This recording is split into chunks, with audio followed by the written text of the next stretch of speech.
Well, the final shape has come and gone, but many questions remain about the future of Destiny 2. Are we going to get another expansion? Are episodes just seasons repackaged? Will we be getting Destiny 3 anytime soon? Well, today, I want to have a look into these questions so we can help answer the question, what comes after the final shape in Destiny 2? There was a lot riding on the final shape, and I think the general consensus is that Bungie delivered. The campaign for the final shape was very, very good. The raid was one of the hardest, if not the hardest, in Destiny 2 history, and the post-campaign quest brought something extra to the lore. Plus, we got that finale mission as well, bringing together thousands of Guardians from all over the world to finish the fight against the Witness. As far as I'm concerned, Bungie delivered with the final shape. The player count was impressive. In the weeks building up to the final shape, it was hitting 90 to 100,000 players pretty consistently, and then that jumped up to 314,000 concurrent players for the launch of the final shape. Unfortunately though, technically the launch didn't go very well. It was plagued by technical issues, and I just imagine that stopped the player count going even higher than 314,000. Player sentiment was at an all-time high, following on from Into the Light. That was just before the final shape, going into the expansion. Bungie nailed the landing, and then Episode 1 Echoes was released. So episodes, they are the new delivery model for ongoing story in between expansions. Previously, we had seasons, but to be honest, they had fallen into a familiar structure, and Bungie just had to do something to switch it up. With seasons, we'd have an initial season launch alongside the expansion. So the following seasons would usually be accompanied by a dungeon, then the season after that you'd have a reprise raid, season after that, that would go into the new expansion, and you'd also get a dungeon with that as well. So seasons saw varying degrees of success. There were some really good ones. The Season of Chosen, Season of Dawn, Season of Arrivals was really, really good, Season of the Seraph, and also Season of the Witch as well. That one was really, really good. So seasons that came with the expansion were usually the weakest of the year, and it is understandable considering the team is likely focused on the expansion itself. The dungeon and the reprise raid content would always provide a much needed boost to PvE. Then we'd have sandbox updates and maybe a PvP mode revamp like Iron Banner or Trials of Osiris somewhere in the middle. And then arguably the final season is the best season of the year. Episodes are Bungie's new method of delivering content. Instead of 4 seasons, we've got 3 episodes in a year. So each episode is broken into 3 acts. You've got Act 1, Act 2, and Act 3. And in Episode Echoes right now, we are in Act 2. So far, they appear to be following a very similar structure to seasons. Given we've got a vendor in the helm, this one is failsafe in Episode Echoes. And we've got various activities related to the episode, plus also episodic stories. The unique selling point of episodes was supposed to be self-contained stories. The idea being that with seasons you need to be invested in multi-year backstories to really understand what was going on. Bungie wanted episodes to be more self-contained, so you don't have to have all that context and backstory, which makes sense given many players probably either jumped in at the final shape or came back after a long break. The reception to Episode 1 Echoes has been mixed, to say the very least, and Bungie is time-gating content throughout the episode so far. That is leading to poor player sentiment eating into their goodwill following on from the final shape. Player numbers are down and also quicker than before. 1 month after the final shape, we're seeing player numbers dropping to 70 to 80,000 once again.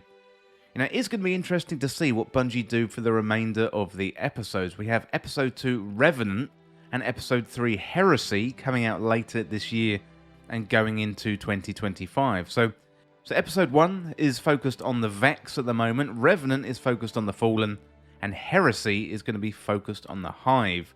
I do think there is huge potential in Episode Heresy. Really, really looking forward to that one.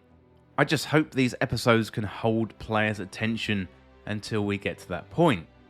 One of the main issues that I see is we don't really know where we're going. In the history of Destiny 2, we've always known about the next major expansion. Yearly expansions were a thing under Activision, and then when Bungie went independent, they increased their expansion release schedule to approximately 1 expansion every 18 months. Well, Bungie has announced something called Destiny 2 Codename Frontiers, coming in 2025, and the working theory with this is that we leave the solar system and travel to distant worlds.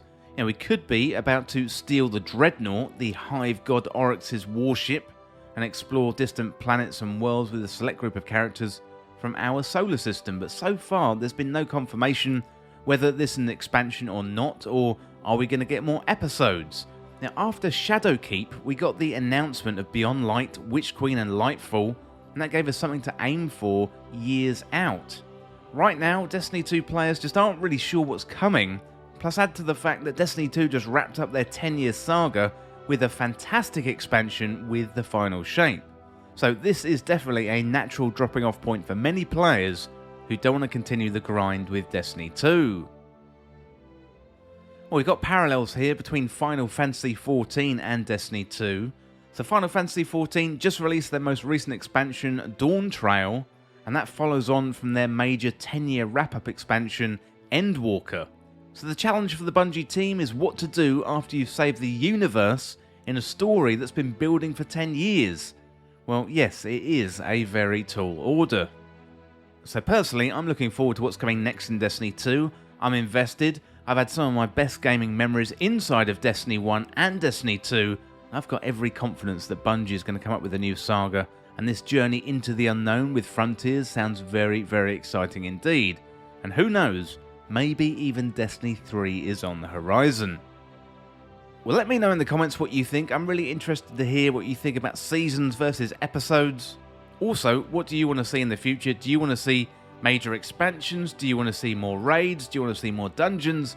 I would love to hear what you want to see from Destiny 2, and it'd be really good to hear what you think. So, well, that is it for this video today, looking at the future of Destiny 2 and what comes after the final shape.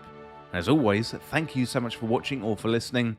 Don't forget you can hit that subscribe button down below for even more Destiny 2 content here on Endgame Express. You can also like the video and share the video too. That would help me out here on the channel. Well, thanks again, and I'll see you soon. Well, thank you for watching that video, and today I'd like to talk about Endgame Express Backstage, the home of exclusive content for fans of Endgame Express. To join, simply join up through Patreon or the YouTube membership. You get early access and exclusive content, shout-outs in the videos, access to live streams, plus also access to our exclusive Endgame Express Backstage community Discord. Well, here's some more information about the tiers. So in Tier 1, that is $2.99 a month, you get access to our community Discord and also early access to content.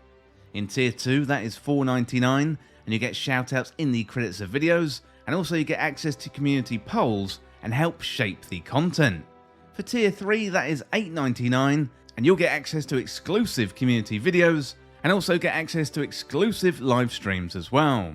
Well, the core content on Endgame Express is always going to be free, but if you want to go above and beyond and support Endgame Express, then all you need to do is get access to Endgame Express Backstage today through Patreon or YouTube membership.